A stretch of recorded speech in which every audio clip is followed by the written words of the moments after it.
I'd like to open by just kind of saying a quote by Elbert Hubbard. It's, "A friend is someone who knows you and loves you just the same." My name is Diego Urea. And today I'm just going to kind of basically go over some friendship stuff with you and just describe three of my buddies who I think have a theme that go along with friendship. And they each kind of have their own personal theme. One of them's poverty, one of them's growing up, and the other one's fear and anxiety. So pretty much life themes that kind of seem to pull themselves up. First guy I'm going to talk about, his name is Mike Johnson. Now, Mike Johnson isn't exactly poor. He's lives in a nice house, got a great family, but he doesn't have money really to keep up with his expenses, with his toys. We're all kind of really big into the ATV scene, motocross, anything that's got a motor, we're there. Consequently, that is very expensive. Just an example, the quad that I race is about $20,000. So anyways, Mike loves riding, just like us, and like I say, doesn't have much money. Fortunately, I've been lucky enough to have jobs to where I can afford to pay for parts and whatnot. So actually what I did a couple of, like last season, Halloween, we wanted to go to Glamis, which, Louis, you're familiar with Glamis, right? From El Centro? You're right down the street, dude. Anyways, Mike didn't have a quad to ride, so he found this one, as you can see in the pictures, riding a little light quad there. He found it on Craigslist for like $900, but it needed a lot of work. And through my sponsors, I was able to kind of hook him up with a bunch of parts. We're able to get him out riding, which is great because Mike's an awesome guy to have on dune trips and stuff. Consequently, the first day we were there, he sucked in sand and fried the motor. So he was able to ride another friend of ours' quad. But another picture there, you see two trucks. One of them's a big black truck. That was my last truck. That was a Dodge diesel. That's the reason why I'm not a sustainability major anymore. That truck blew out more smoke than a chimney. But one day we wanted to go four-wheeling off-roading, right? And Mike, because of the motor being fried on his quad, didn't have enough money for gas. So I figured, well, you know what, man, why don't you just go ahead and hook up the car trailer there and I'll tow you out to the desert. So didn't have to pay for gas money, so that was kind of nice. But the thing about Mike is he's always there for you, you know. If I ever need anything, you know, he's an ASC certified mechanic, so if I ever need anything, any work done on my trucks, anything like that, he's always there to help me out, so I like to return the favor, you know, get him out riding. I've known Mike for a while, but one guy I've known a lot longer than Mike, by the name of Taylor Mefford, is him. I've known him since about 6th grade. Now, Dominique, you're from Mountain View, right? Yes. Have you ever seen this character before? I have. You have. A lot of people have.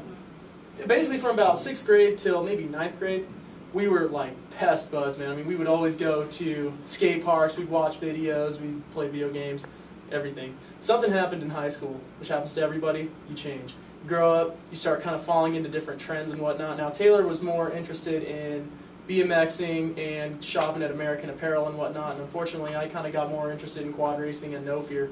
But anyways, so as we kind of grew apart, I didn't hang out with the same people he didn't hang out with the same people I did, but we never lost contact because forever since I've known him, he's always gone on trips with us. I mean, he's a great family friend. His grandma's basically my grandma, his mom's my mom, that sort of deal.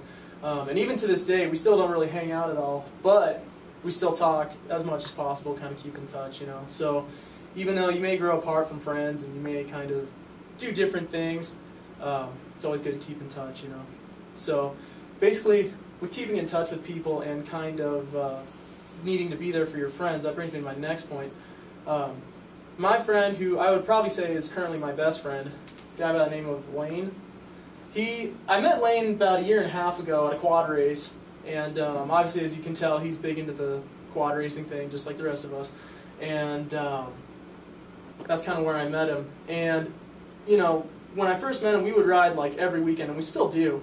But he would go to all the races, and he would be there right there racing with me. And if he couldn't race, his quad was fried or something, he'd help me, you know, clean the gate. Because starting gates, basically the way you start a race, you start on kind of like a concrete platform that's got a couple little gates.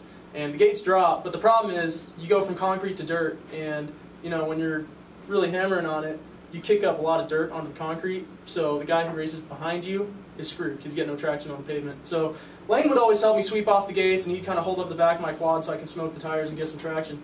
But about 1 year ago, I was working on my quad one night, Saturday night, just working on getting ready for Sunday morning, and Lane calls me, and he goes, "Man, I need to talk to you about something," you know, and he's like, "I don't know if I'll be able to race again for a while because I've been having this problem."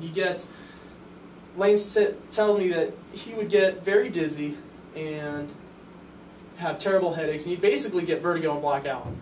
And he went to multiple doctors, and they all told him, "Dude, I don't know what's wrong with you, man. I mean, they did MRIs, CAT scans, I mean everything. They couldn't figure out anything was wrong with him." And one guy really scared him and said that it could be a brain tumor, and a brain tumor that's a big deal.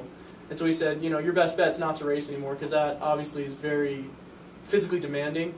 So Lane was like, "Dude, I don't know what to do." I mean, he was getting married, and he was really worried that he had a brain tumor. And I just kind of said, "Look, dude, don't worry about it. Let's just do what we're doing now, and we won't think about it." And that was about a year ago, and to this day, he still doesn't know what's wrong with him. It still happens to him multiple times a week. He just had another CAT scan, which he's waiting to get the responses on. But in a couple of pictures there, that's his wedding. I was actually his best man for his wedding, so that was a big experience for me because I'd never done that before. But anyways, so on the topic of friendship, even through poverty, through growing up, and through fear and anxiety, it's always great to have friends there. You always got to be there for your friends. That's about it.